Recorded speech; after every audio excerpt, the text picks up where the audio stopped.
وَآتُوا النِّسَاءَ صَدُقَاتِهِنَّ نِحْلًا، عورتوں کو ان کے مہر خوش دلی کے ساتھ دے دو۔ فَإِن طِبْنَ لَكُمْ عَنْ شَيْءٍ مِّنْهُ نَفْسًا، پس اگر تمہارے لیے وہ اس مہر میں سے کچھ حصہ چھوڑ دے، فَكُلُوهُ هَنِيئًا مَرِيئًا، تو تم اس کو کھاؤ خوشگوار اور مزیدار سمجھ کر۔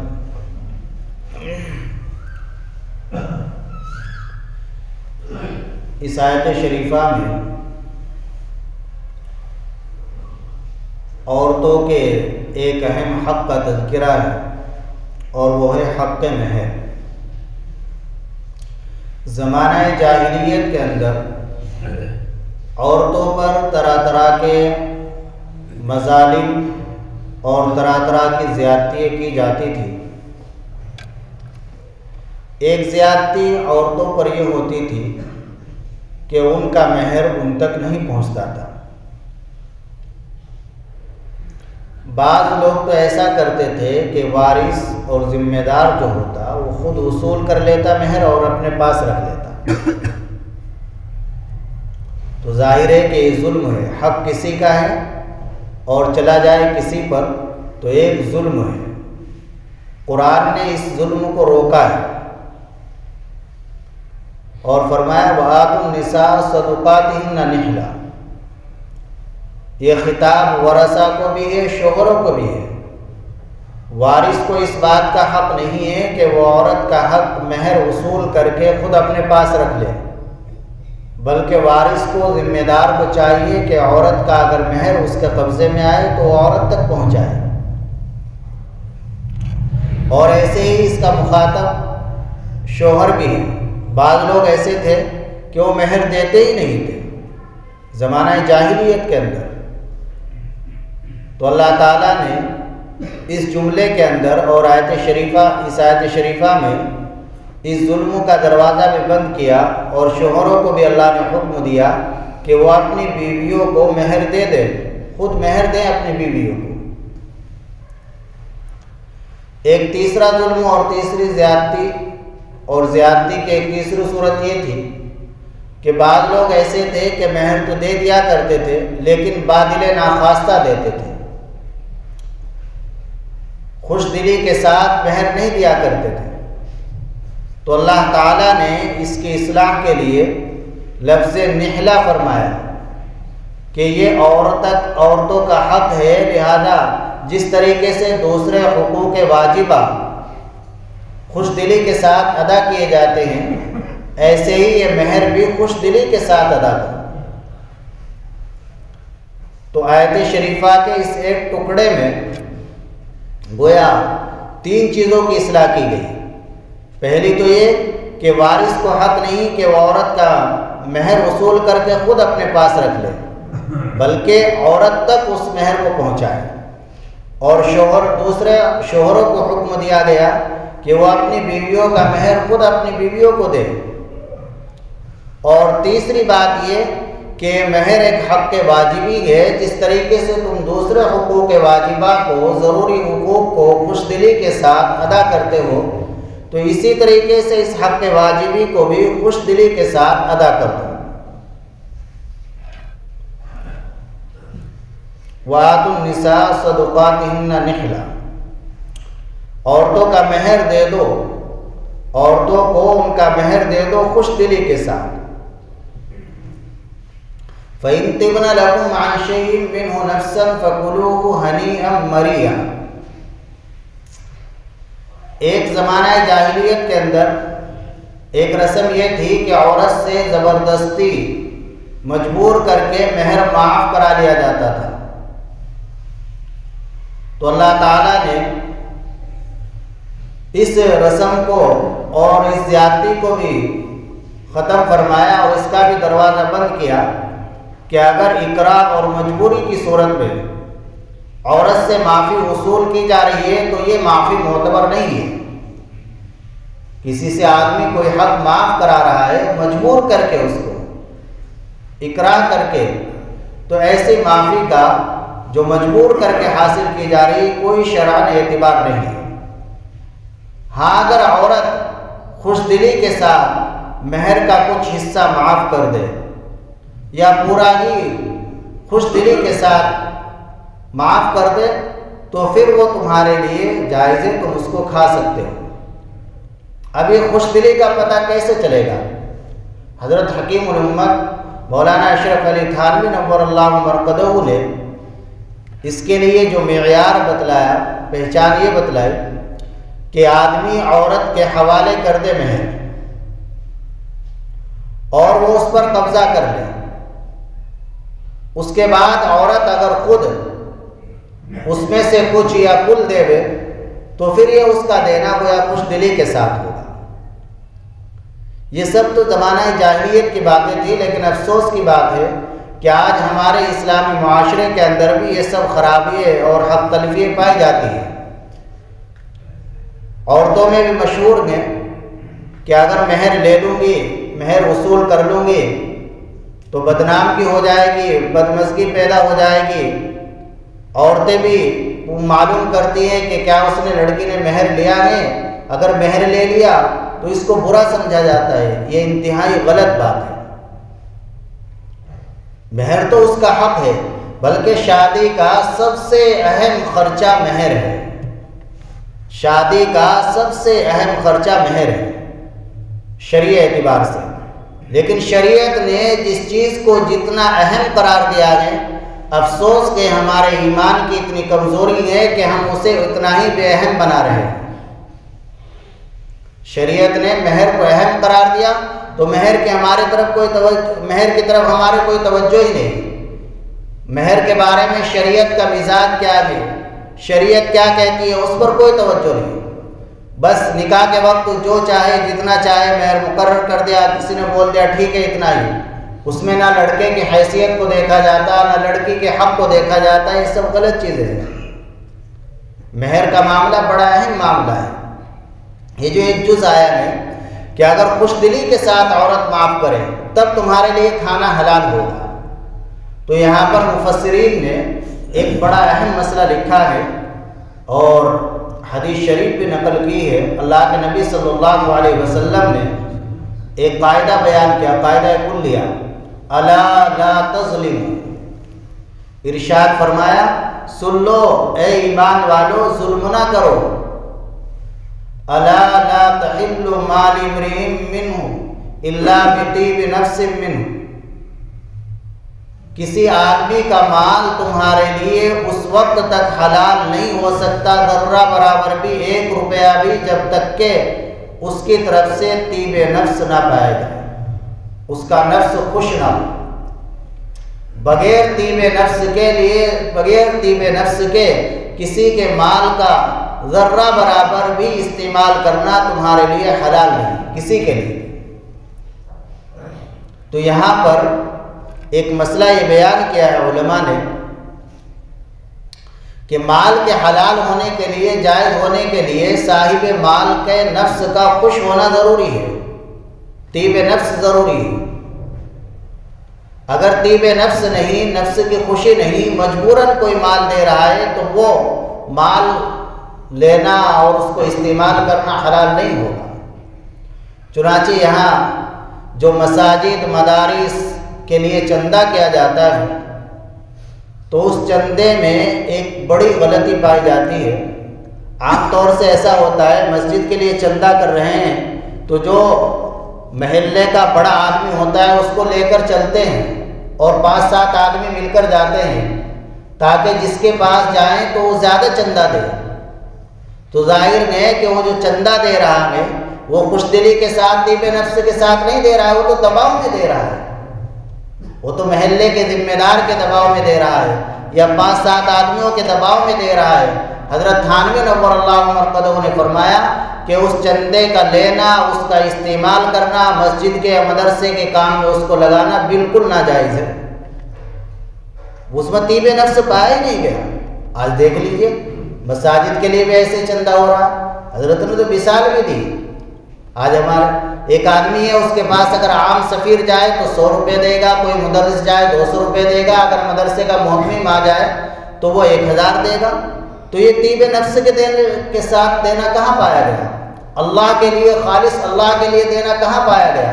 وہ تو محتمم کے دباؤ میں دے رہا ہے، ذمہ دار کے دباؤ میں دے رہا ہے۔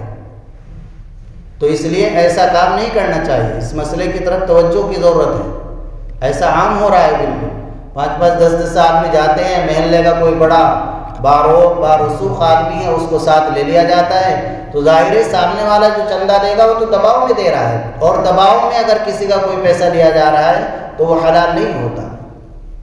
اللہ کے نبی صلی اللہ علیہ وسلم نے صاف ارشاد فرما دیا، مشکاۃ شریف میں حدیث ہے، الا لا تظلموا الا لا تحلوا الا لا يحل مال امرئ الا بطیب نفس منه، بغیر طیب نفس کے کسی کا مال تمہارے لیے حلال نہیں ہوگا۔ تو عورت بھی اگر خوش دلی کے ساتھ اپنے مہر میں سے کچھ دے تو تب وہ تمہارے لیے حلال ہوگا، ورنہ تمہارے لیے حلال نہیں ہوگا۔ یہ مہر کا بڑا اہم معاملہ ہے، اس کی طرف بڑی توجہ کی ضرورت ہے۔ اللہ کے نبی صلی اللہ علیہ وسلم نے ارشاد فرمایا، ایک حدیث شریف میں معجم اوسط میں روایت ہے کہ 2 آدمیوں کو قیامت کے دن سخت ترین سزا دی جائے گی۔ ایک تو وہ آدمی کہ جس کا ارادہ مہر دینے کا نہ ہو، ایک آدمی تو وہ ہے کہ نکاح کیا، مہر دینے کا ارادہ ہے، کوشش میں بھی لگا ہوا ہے، لیکن کچھ انتظام نہیں ہو پایا، کچھ مجبوریاں ہوئی، لیکن دینے کا پختہ ارادہ تھا، کوشش بھی جاری رہی، اور پھر اسی حال میں انتقال ہو گیا، تو امید ہے کہ وہ سزا سے بچ جائے گا، گرچہ اس جو مال وہ چھوڑ کے گیا ہے اس میں سے مہر دیا جائے گا، حق واجب ہے۔ جو مال چھوڑ کے گیا ہے میراث بعد میں جاری ہوگی، پہلے مہر نکالا جائے گا، مسئلہ یہ ہے۔ لیکن ایسا شخص کہ جس کا مہر دینے کا ارادہ ہی نہ ہو، مہر کی طرف کوئی توجہ ہی نہ ہو، تو اللہ کے نبی صلی اللہ علیہ وسلم نے ارشاد فرمایا کہ قیامت کے دن اس شخص کا شمار زناکاروں میں ہوگا، بدکار۔ لہذا مہر کا معاملہ اپنے ابھی صاف کر لے زندگی میں ہی، جس کا جتنا ہے۔ عام طور سے پہلے زمانے کے جو ہے مہر فاطمی رہتے تھے، تو اس میں مہر فاطمی اس وقت تو 500 روپے بنتے تھے 25-30 سال پہلے، لیکن مہر کا مسئلہ یہ ہے کہ اس میں وقت ادا کا اعتبار ہوگا۔ مہر فاطمی کی ایک چاندی متعین ہے، 153 تولہ 900 ملی گرام چاندی، تو جس وقت آپ ادا کر رہے ہیں اس وقت کی قیمت کا اعتبار ہوگا، وقت ادا کی قیمت کا اعتبار ہے۔ تو ایک تو وہ شخص جو مہر کے معاملے میں غفلت برت رہا ہے، اسی حال میں مر گیا تو اللہ کے یہاں زناکاروں میں شمار ہوگا۔ اور دوسرے وہ کہ جس نے کسی سے قرض لیا اور قرض لینے کے بعد دینے کا ارادہ نہیں، دینے کی فکر نہیں، اور اسی حال میں انتقال ہو گیا، تو ایسے مدیون کو بھی اللہ کے یہاں سخت ترین سزا دی جائے گی، ایسے قرض والے کو بھی سخت ترین سزا ملے گی۔ مہر تو معلوم ہوا کہ اگر آدمی مہر ادا نہیں کرے گا اور اس میں غفلت برتے گا، جو ایک اہم شرعی ذمہ داری ہے اور نکاح کا ایک اہم خرچہ ہے، تو اس کے لیے حدیث پاک کے اندر سخت وعید آئی ہے۔ اللہ حکم دے رہا النساء صدقاتہن نحلہ، عورتوں کو ان کا مہر دے دو۔ مہر کے لیے صدقات کا لفظ استعمال کیا ہے؟ صدقات کا مادہ ہے صدق، صدق کے معنی ہے سچائی، کہ مہر دینا یہ گویا میلان کی سچائی کی دلیل ہے کہ مرد جب عورت کو مہر دے رہا ہے تو اس کا گویا سچا میلان ہے اپنی بیوی کی طرح۔ وَآتُوا النِّسَاءَ صَدُقَاتِهِنَّ نِحْلًا۔ پہلے بھی شاید یہ بات ذکر کی ہے کہ مہر کی ادائیگی کا طریقہ ایک بہت اچھا ہو سکتا ہے اگر ہم اس کو اپنائیں، اور اپنانا چاہیے۔ اہل عرب اپناتے ہیں، حضور اکرم صلی اللہ علیہ وسلم کے دور میں بھی پیشگی مہر دینے کا طریقہ تھا، اور اب بھی اہل عرب میں پیشگی مہر دینے کا طریقہ ہے۔ وہ یہ کرتے ہیں کہ مہر متعین ہو جاتا ہے، 50,000 1 لاکھ جو بھی متعین کرتے ہیں، آپ دونوں فریق آپس میں مہر طے کر لیتے ہیں، اور اس کے بعد جو مہر کی رقم ہے اس رقم سے زیور خرید لیا جاتا ہے، لڑکی کی پسند کا خرید لیتے ہیں، اور وہ زیور اس لڑکی کے حوالے کر دیا جاتا ہے، تو مہر پیشگی چلا گیا، وہ اسی کو پہن کر آتی ہے، وہ اس مہر کو زیور کو ہی پہن کے آتی ہے۔ تو زیور تو ہم کئی کئی لاکھ روپے کا چڑھاتے ہیں اور مہر کی طرف کوئی توجہ نہیں. جو زیور آپ دے رہے ہو تو اسے مہر میں ہی رکھ دو. آپ جو مہر لکھوا رہے ہو بجائے 10,000 50,000 کہنے کے یہ لکھوا دو 1 تولہ سونا. یا مہر فاطمی دیں گے 153 تولہ 900 ملی گرام چاندی بنتی ہے تقریباً 80,000 کی, تو 80,000 کا زیور تو سبھی چڑھا رہے, وہ مہر کا لکھواؤ. وہ چڑھانا ضروری نہیں ہے. وہ جو زیور دے رہے ہو الگ سے وہ تو تبرع ہے اور بلکہ رسم ہے, اور یہ مہر ضروری ہے. تو سب سے پہلے مہر کی ادائیگی. تو یہ طریقہ اپنایا جائے, زیور دے دیا جائے مہر کے, مہر میں زیور دیا جائے تاکہ لڑکا بھی بری ہو جائے, اس کا عورت کا حق ادا ہو جائے, وہ بھی خوش ہو جائے, مالک ہو گئی وہ اپنے مہر کی. پھر مہر میں کتنا مہر متعین کیا جائے, اسے بھی یہ بھی دیکھنے کی بات ہے کہ مہر کتنا متعین کیا جائے. اس میں ایسا ہوتا ہے عام طور سے کہ لڑکی کا باپ بھائی وغیرہ وہ تو بیچارے خاموش رہتے ہیں, اور دوسرے آدمی بات بگاڑنے کے لیے زیادہ سے زیادہ مہر اور ایسے ہی جو منہ پہ آتا ہے وہ بول دیتے ہیں. نہیں, اس کو سوچ سمجھ کر طے کیا جائے جانبین سے. دور نبوت کے اندر اور دور صحابہ میں 4 طرح کے مہر ملتے ہیں. ان چاروں میں سے جو بھی مہر متعین کر لیا جائے گا لڑکے کی حیثیت کے اعتبار سے اور لڑکی کے حق کے اعتبار سے, تو وہی مہر سنت کے خلاف نہیں ہوگا. 4 مہر کا تذکرہ ہمارے ذہن میں تو یہ ہے کہ بس مہر فاطمی یہی مہر سنت ہے. اس کو ہی بعض علاقوں میں مہر محمدی بھی کہا جاتا ہے. 131 تولہ وہ 12 ماشے کے جب تولہ ہوتا تھا 12 ماشے کا, اس وقت کے حساب سے 131 تولہ. اب 10 گرام کا جو تولہ ہوتا ہے تو اس کے لحاظ سے اس کا وزن الگ ہے. 153 تولہ 900 ملی گرام چاندی بنتی ہے. تو شریعت کے اندر صحابہ کے دور میں اور نبی پاک صلی اللہ علیہ وسلم کے دور میں جو مہر ملتے ہیں وہ 4 طرح کے مہر ملتے ہیں. نمبر 1 مہر ام سلمہ, سب سے کم مہر. نبی کریم صلی اللہ علیہ وسلم کا نکاح حضرت ام سلمہ رضی اللہ عنہا سے جب ہوا, گزشتہ ہفتے جن کا تذکرہ آیا تھا, آپ کے ازواج مطہرات 11 کا, کیوں آپ نے نکاح کیا, پوری تفصیل پچھلے ہفتے آپ نے سنی. تو حضرت ام سلمہ رضی اللہ عنہا یہ اپنے ساتھ اولاد بھی لے کے آئی تھی. صرف یہ ایک بیوی ہے جو اولاد بھی اپنے ساتھ لے کر آئی ہے, اور آپ علیہ الصلوۃ والسلام ان کے بیٹے کو اپنی گود میں رکھ کے کھلاتے تھے پلاتے تھے. تو خیر جب ان سے نکاح ہوا تو اب مہر مقرر ہوا 10 درہم. 10 درہم موجودہ زمانے کے اعتبار سے 30 گرام 618 ملی گرام چاندی بنتی ہے. 30 گرام 618 ملی گرام چاندی. احتیاطاً آپ اس طرح یاد رکھ سکتے ہیں کہ کم سے کم جو مہر ہے وہ 10 درہم ہے حنفی مذہب میں, اور اس کی مقدار ہے 4.25 تولہ چاندی. تو کم سے کم جو مہر ہوگا 4.25 تولہ چاندی ہے. علماء نے لکھا ہے کہ 4.25 تولہ چاندی تقریباً 500 روپے چل رہی ہوگی شاید چاندی, 2,000-2,500 روپے کی بنے گی.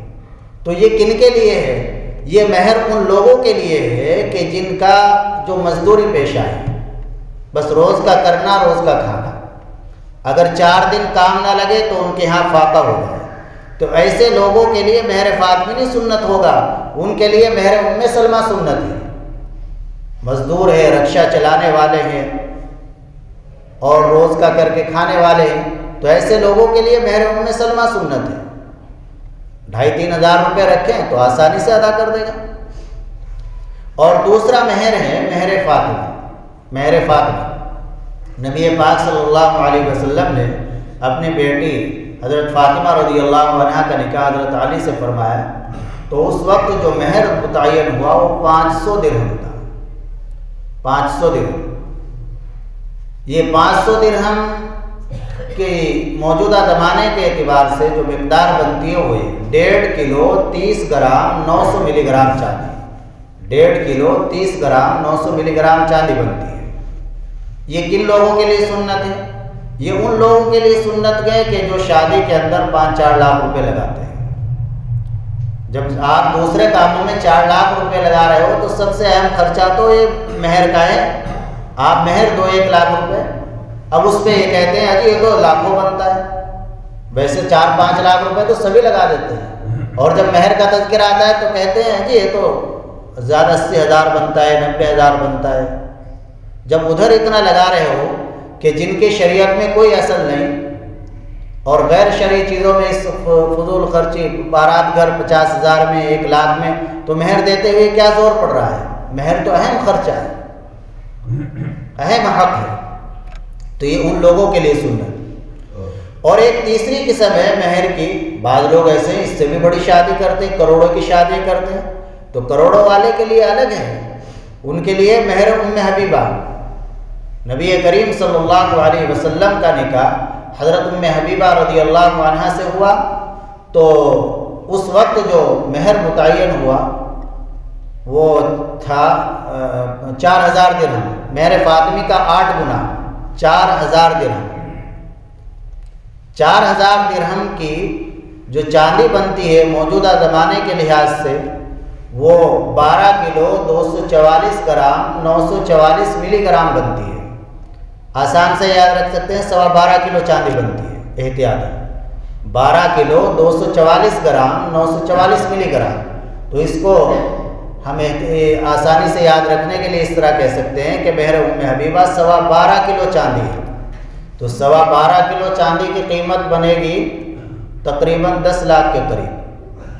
تو جو لوگ کروڑوں کی شادی کرتے ہیں وہ 10 لاکھ مہر متعین کرے، ان کے لیے یہ سنت ہوگا مہر حبیبہ۔ نبی پاک صلی اللہ علیہ وسلم کی طرف سے یہ مہر حبشہ کے بادشاہ نجاشی نے ادا کیا تھا۔ حبشہ کے جو بادشاہ تھے نجاشی، تو انہوں نے نبی کریم صلی اللہ علیہ وسلم کی طرف سے مہر ادا کیا تھا، مہر حبیبہ 4,000 درہم، جس کی مقدار یہ بنتی ہے 12.25 کلو چاندی۔ اور بعض لوگ ایسے بھی ہیں جو عربوں کی شادی کرتے ہیں، تو ان کے لیے بھی مہر الگ ہے، ان کے لیے مہر کلثوم، امیر المومنین حضرت عمر بن خطاب رضی اللہ عنہ کا نکاح حضرت علی رضی اللہ عنہ کی صاحبزادی جو حضرت فاطمہ رضی اللہ عنہ کے وطن سے تھی، آپ کے نواسی، آپ صلی اللہ علیہ وسلم کے نواسی کلثوم سے ہوا، تو اس وقت حضرت عمر فاروق رضی اللہ عنہ نے جو مہر ادا کیا تو وہ مہر حبیبہ کا 10 گنا تھا، 40,000 درہم، 40,000 درہم تھے، تو وہ 12.25 کلو بن رہی ہے، تو 12.25 کلو کو 10 سے گنا کریں گے تو تقریباً 1 کوئنٹل 22 کلو چاندی بنے گی، 1 کوئنٹل 22 کلو چاندی۔ تو جو عربوں کی شادی کرتے ہیں، سلاطین ہے، بادشاہ ہے، تو ان کے لیے یہ مہر سنت ہوگا۔ تو سب سے اہم خرچہ جو ہے شادی کا وہ مہر ہے، اس پر توجہ ہونی چاہیے، والدین کو چاہیے بچے کو متوجہ کرے کہ بیٹا مہر ادا کرنا، مہر کا اس کا انتظام کرائے اور اس سے کہے مہر ادا ہی کر دینا ضروری ہے، اور گھر میں بھی اس کا تذکرہ کرے، ذمہ دار عورتوں میں جو پرانی عورتیں ہیں، بیچاری چلا آ رہا ہے ایسے کہ اگر مہر لے لیا لڑکی نے تو اس کی مصیبت آ گئی، پریشانی آ گئی، کہ نہیں یہ تو اس کا حق ہے، دینا بھی ضروری ہے اور لینا بھی چاہیے، دینا بھی ضروری ہے، لینا بھی چاہیے نہ، لینے والی لڑکی وہ بری نہیں ہے، اس نے کوئی غلط کام نہیں کیا، اس نے اپنا حق لیا ہے، ایک شرعی چیز ہے، لہذا گھر میں اس کا تذکرہ کرنا چاہیے، اور عورتوں کے دماغوں میں جو ایک غلط فہمی ہے اس کو دور کرنا چاہیے۔ تو بہرحال اللہ تعالیٰ حکم دے رہے ہیں وَآتُوا النِّسَاءَ صَدُقَاتِهِنَّ نِحْلَةً فَإِن طِبْنَ لَكُمْ عَن شَيْءٍ مِّنْهُ نَفْسًا فَكُلُوهُ هَنِيئًا مَرِيئًا، کہ عورتوں کو ان کا مہر دے دو خوش دلی کے ساتھ، بوجھ سمجھ کر نہ دو، بوجھ سمجھ کر نہیں، خوش دلی کے ساتھ، یہ ان کا ایک حق واجبی ہے، جس طریقے سے دوسرے حقوق واجبات کو خوش دلی کے ساتھ ادا کرتے ہو، تو ایسے یہ حق واجبی خوش دلی کے ساتھ ادا کرو، اور اگر اس میں سے وہ کچھ حصہ معاف کر دے تو پھر وہ معاف ہے، تو تمہارے لیے، لیکن معافی وہی پہلے ان کے حوالے کر دو، پھر اگر وہ دینا چاہے تو لے لو، اس کو قبول کر سکتے ہو۔ اللہ عمل کی توفیق عطا فرمائے۔ الحمدللہ رب العالمین، اللہم اجعل صلواتک و رحمتک و برکاتک علی سید المرسلین امام المتقین و خاتم النبیین محمد عبدک و رسولک امام الخیر و قائد الخیر و رسول الرحمہ، اللہم ابعثہ مقاما محمودا یثبت به الاولون والآخرون، اللہم صل علی محمد وعلى آل محمد كما صليت على إبراهيم وعلى آل إبراهيم إنك حميد مجيد. اللهم بارك على محمد وعلى آل محمد كما باركت على إبراهيم وعلى آل إبراهيم إنك حميد مجيد. ربنا ظلمنا أنفسنا وإن لم تغفر لنا وترحمنا لنكونن من الخاسرين. ربنا آتنا في الدنيا حسنة وفي الآخرة حسنة وقنا عذاب النار. یا اللہ ہم گناہگار ہیں، خطاوار ہیں، اپنے تمام گناہوں سے توبہ کرتے ہیں. مولا کریم اپنی دریائے رحمت سے ہمیں معاف فرما دے. یا اللہ پوری امت کو معاف فرما دے. یا اللہ ہمارے اس مختصر سے عمل کو اپنی بارگاہ میں قبول فرما دے. اس کو ہماری اصلاح کا ذریعہ بنا دے، ہماری نجات کا ذریعہ بنا دے. یا اللہ قرآن و حدیث کے ہمیں صحیح فہم نصیب فرما، قرآن و حدیث کی ہمیں محبت نصیب فرما، قرآن و حدیث پڑھنے پڑھانے والوں سے محبت اور تعلق نصیب فرما. قرآن و حدیث کے مطابق مولا کریم زندگی گزارنے کی توفیق نصیب فرما. یا اللہ قرآن و حدیث کی خدمت کے لیے ہماری پوری زندگی کو قبول فرما لے. یا اللہ ہمارے نسلوں کو بھی قبول فرما لے. یا اللہ ہمیں دوسروں کے حقوق پہچان کر انہیں ادا کرنے والا بنا دے. یا اللہ ہمیں دوسروں کے حقوق پہچان کر انہیں ادا کرنے والا بنا دے. یا اللہ اخلاص کی دولت سے مالا مال فرما، ریاکاری سے دکھلاوے سے حفاظت فرما. یا اللہ تقویٰ و طہارت نصیب فرما، ہر طرح کی خیر و برکت سے مالا مال فرما. تمام شرور و فتن سے حفاظت فرما، بلاؤں سے حفاظت فرما، بیماریوں سے حفاظت فرما. حاضرین کے جو جائز مقاصد یا اللہ آپ خوب جاننے والے ہیں، عالم بذات الصدور ہے. مولا کریم اپنی رحمت سے سب کے جائز مقاصد کو پورا فرما، جائز ضروریات کو پورا فرما دیجیے. یا اللہ ہم سے مانگنا نہیں آتا لیکن آپ کو دینا آتا ہے. یا اللہ جو بھی ہمارے لیے دارین کے لحاظ سے خیر ہو سب عطا فرما، جو ہمارے لیے شر ہے اس سے حفاظت فرما. یا اللہ ہمارے دعا کو اپنے فضل و کرم سے قبول فرما. صلی اللہ تعالی